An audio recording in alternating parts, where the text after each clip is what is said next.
Tonight on this episode of SUTV World News, a recap of the first day of the UN General Assembly and outcry in Mexico after dozens of children turn up missing. All that and more right here on SUTV News.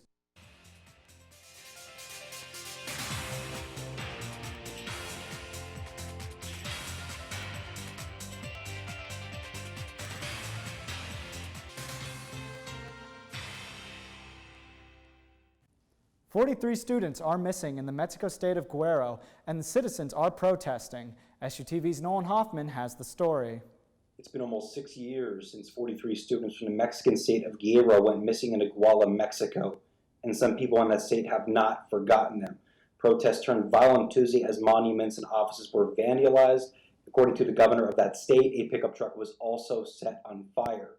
The governor says there are no reports of injuries so far, and that there are no plans to bring in the police or National Guard to intervene. Mexican President López Obrador says he will meet with the parents of the 43 missing students this Saturday to update them on the investigation. This is Nolan Huffman reporting with SUTV News. A busy day one at the 75th UN General Assembly, with the pandemic and U.S.-China tensions taking center stage. As U.S. President Donald Trump blamed China for the spread of the virus, his Chinese counterpart called for global cooperation. CNN's Richard Roth has more. In this unprecedented virtual United Nations High-Level General Assembly week, presidents and prime ministers were told to keep their remarks to under 15 minutes. President Donald Trump didn't have that problem with one of the shorter speeches at 7 minutes, but he wasted no time in digging into China. We must hold accountable the nation which unleashed this plague onto the world, China. In the earliest days of the virus, China locked down travel domestically while allowing flights to leave China and infect the world. China condemned my travel ban on their country, even as they canceled domestic flights and locked citizens in their homes. China's ambassador used his opportunity to introduce his president to return fire on President Trump. China resolutely rejects the baseless accusation against China. The COVID virus was not the only reason President Trump attacked China. The United Nations must hold China accountable for their actions. In addition, every year, China dumps millions and millions of tons of plastic and trash into the oceans, overfishes other countries' waters, destroys vast swaths of coral reef, and emits more toxic mercury into the atmosphere than any country anywhere in the world. The Chinese president made some promises regarding fighting climate change in his own country. We aim to have CO2 emissions peak before 2030 and achieve carbon neutrality before 2060.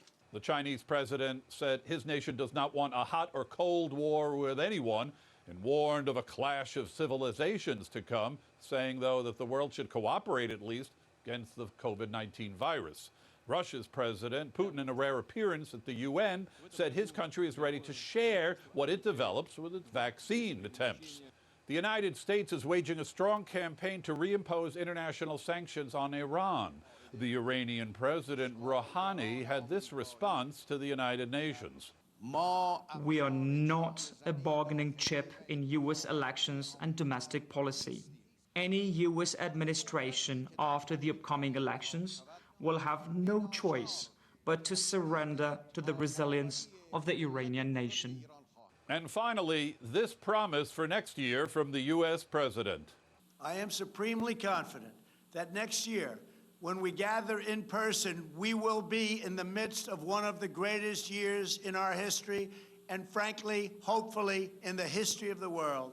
Despite the appeals of the UN Secretary General, the speeches reveal that there are still huge divisions among the major powers on this, the 75th anniversary of the United Nations.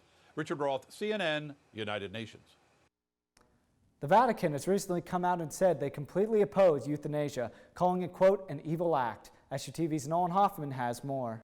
The Vatican has issued its strongest condemnation of euthanasia and assisted suicide. In a document called The Good Samaritan, the Catholic Church says euthanasia is an evil act and a crime against human life that can never be justified.